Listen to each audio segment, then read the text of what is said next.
আসসালামু আলাইকুম। এখন শুনবেন সংবাদ শিরোনাম। লাখো কোটি চোখ আজ অশ্রু সজল, শোকে কাতর দেশ। আপোষহীনতার প্রতীক মহিষী বেগম খালেদা জিয়ার ইন্তেকাল, দেশ বিদেশের নেতাদের বার্তা, প্রশংসা, স্তুতি। দেশের গণতান্ত্রিক রাজনীতির শীর্ষ নেত্রী, সাবেক প্রধানমন্ত্রী ও বিএনপি চেয়ারপারসন বেগম খালেদা জিয়ার ইন্তেকালে আমরা গভীরভাবে শোকাহত ও মর্মাহত। বাংলাদেশের গণতন্ত্রের আপোষের নেত্রী দেশনেত্রী বেগম খালেদা জিয়ার ইন্তেকালে বর্তমান কেয়ারটেকার সরকার তারা তাদের শোক জানিয়েছেন। পুরনো কেন্দ্রীয় কারাগারেই শরীরে বাসা বাঁধে নানা রোগ ব্যাধি। অরফানেজ আর চ্যারিটেবল ট্রাস্ট মামলার প্রতিহিংসায় প্রায় 850 দিন কাটে নিঃসঙ্গতায়। নিজ গুণে খালেদা জিয়া হয়ে ওঠেন বিএনপির অপ্রতিদ্বন্দ্বী কাণ্ডারি। অনুপস্থিতি দলের জন্য বিশাল এক শূন্যতা, রাজনীতির প্রেক্ষাপট বদলানোর ধারণা।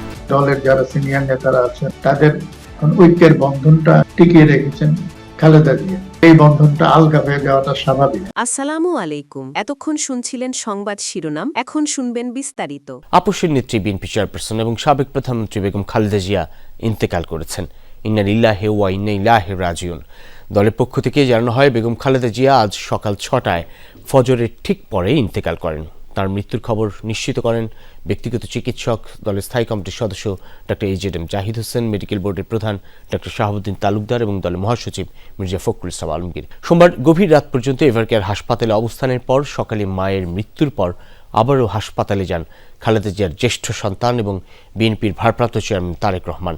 এছাড়া তাঁর স্ত্রী ডক্টর জুবাইদা রহমান, নাতনি জাইমা রহমান, ছোট ছেলে স্ত্রী শামিলা রহমান, ছোট ভাই শামীম ইস্কান্দার, ছোট ভাইয়ের স্ত্রী, বড় বোন সেলিনা ইসলাম সহ পরিবারের অন্যান্য সদস্যরাও উপস্থিত ছিলেন। বেগম খালেদা জিয়া দীর্ঘদিন হৃদরোগ, ডায়াবেটিস, আর্থাইটিস, লিভার সিরোসিস এবং কিডনির জটিলতা সহ নানান শারীরিক সমস্যায় ভুগছিলেন। শ্বাসকষ্ট দেখা দিলে গত 23 নভেম্বর তাকে দ্রুত এভারকেয়ার হাসপাতালে ভর্তি করা হয়। দেশীয় ও বিদেশি বিশেষজ্ঞ চিকিৎসকদের সমন্বয়ে গঠিত মেডিকেল বোর্ডের তত্ত্বাবধানে তার চিকিৎসা চলছিল।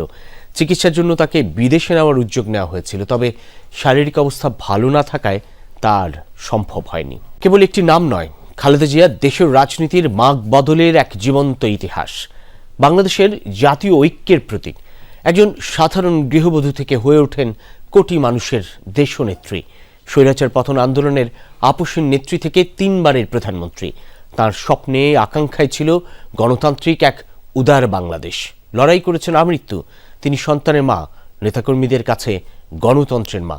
রাজনীতির জটিল মঞ্চে দীর্ঘ পথ চলায় দেশ, মাটি আর মানুষের প্রশ্নে ছিলেন আপোষহীন।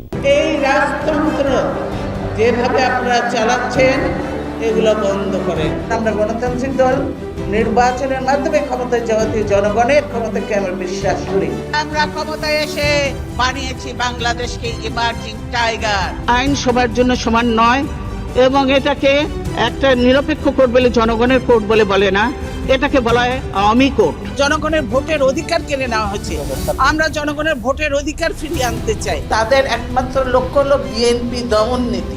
ধরে ধরে মারোটান রাজা হবে খান খান, তেমনি ভাবে এদের অবস্থাও সেই অবস্থা হবে। দেশ আজ গণতন্ত্রহীন অবস্থায়।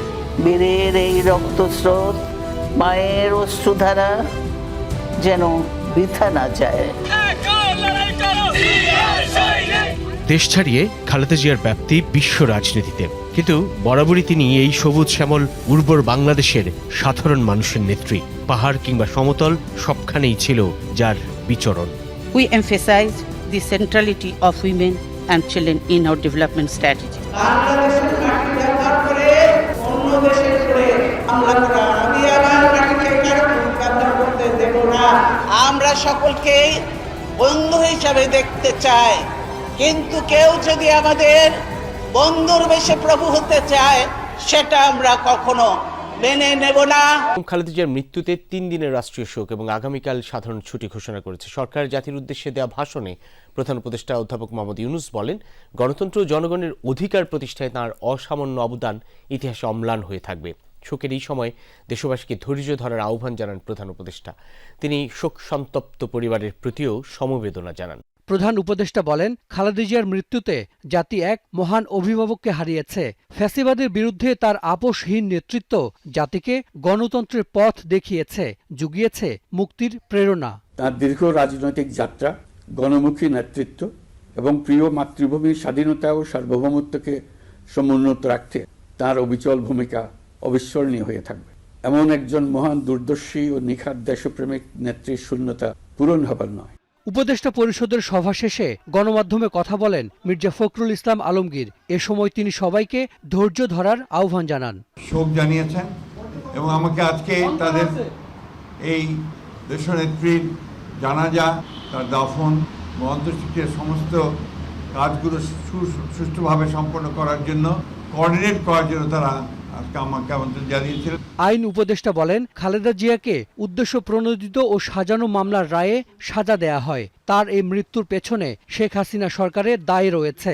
আপিলেট ডিভিশনের রায়ের মধ্যে বারবার বলা হয়েছে যে বেগম জিয়াকে যেই মামলায় সাজা দেওয়া হয়েছিল সেটা সম্পূর্ণ রংলি, উদ্দেশ্য প্রণোদিতভাবে, জিজ্ঞাসাপ্রসূতভাবে ওনাকে সাজা দেওয়া হয়েছিল। ওনাকে জেলখানায় বিভিন্ন সময় যেভাবে নির্যাতন করা হয়েছিল, ওনাকে আমরা হয়তো এত তাড়াতাড়ি হারাতাম না।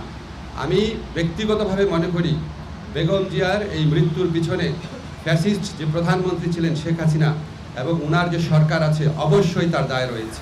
মানিক মিয়া এভিনিউতে আগামীকাল বুধবার জানাজা শেষে জিয়াউর রহমানের সমাধির পাশে দাফন করা হবে খালেদা জিয়াকে। ঢাকা। বিএনপি চেয়ারপারসন বেগম খালেদা জিয়ার প্রয়াণে গভীর শোক ও দুঃখ প্রকাশ করেছেন রাষ্ট্রপতি মোহাম্মদ শাহাবুদ্দিন। সকালে রাষ্ট্রপতির কার্যালয় থেকে একটি লিখিত বিবৃতি প্রকাশ করা হয়েছে। জানানো হয়, গণতন্ত্র এবং জনগণের অধিকার প্রতিষ্ঠায় বেগম খালেদা জিয়ার আপোষহীন ভূমিকা বাংলাদেশের রাজনৈতিক ইতিহাসে স্মরণীয় হয়ে থাকবে। জাতির এই অপূরণীয় ক্ষতির মুহূর্তে মরহুমার বিদেহী আত্মার মাগফিরাত কামনা করেন রাষ্ট্রপতি। তাছাড়া শোক সন্তপ্ত পরিবারবর্গ এবং অনুসারীদের প্রতি গভীর সমবেদনাও জানান তিনি। কান্নার রোলই থামছে না মানুষের। আমি আসলে মানুষই বলবো, নেতাকর্মী একটু পরেই বলি, কারণ বিএনপি চেয়ারপারসন খালেদা জিয়া তিনি শুধু বিএনপি চেয়ারপারসন হিসেবেই নন, বাংলাদেশের একজন নেত্রী, আপোষহীন একজন নেত্রী, মমতাময়ী একজন নেত্রী এবং দৃঢ়চেতা ব্যক্তিত্বের একজন মানুষ। তাকে হারিয়ে নেতাকর্মীদের এবং সাধারণ মানুষজনের যে ছলছল চোখ, আমরা সকাল থেকেই কিন্তু সকাল ভোর থেকেই এই যে দৃশ্যটা, এই দৃশ্যটা কিন্তু আমরা দেখছি। সবাই আপনার আমাদের স্টুডিওতে যেমন শিরিন সুলতানা, তিনিও যেমন ব্যাখ্যাগুলো করছিলেন, ব্যক্তিগত জীবনে তারা বেগম খালেদা জিয়াকে কিভাবে দেখেছেন, কিভাবে পেয়েছেন, তেমন নেতাকর্মীদের মধ্যেও কিন্তু সেই তাদের যে স্মৃতি, সেই স্মৃতির কথা তারা মনে করছেন। যারা সরাসরি কথা বলেছেন কখনো, তারা সেই কথাগুলো ভুলতে পারছেন না। তাছাড়া তিনি যখন বিভিন্ন সময় নির্বাচনী প্রচারণে গিয়েছেন, বিভিন্ন মিটিংয়ে তিনি যখন বক্তব্য রেখেছেন, সেই মিটিংয়ে যারা উপস্থিত হয়েছেন তারা সেই সময়গুলো মনে করছেন। এমনও অনেকে আছেন যারা সেই সময়গুলোতে জন্মগ্রহণই করেনি, কিন্তু তারা সেই কথাগুলো শুনেছেন। এবং সবচেয়ে বড় কথা, এই দেশের যে গণতন্ত্রের জন্য যে লড়াই, লম্বা সময়ের যে লড়াই, সেই লড়াইয়ে বেগম খালেদা জিয়ার যে অংশগ্রহণ এবং তার যে নেতৃত্ব, সেই নেতৃত্বের কথা কোনোভাবেই অস্বীকার করার নয়।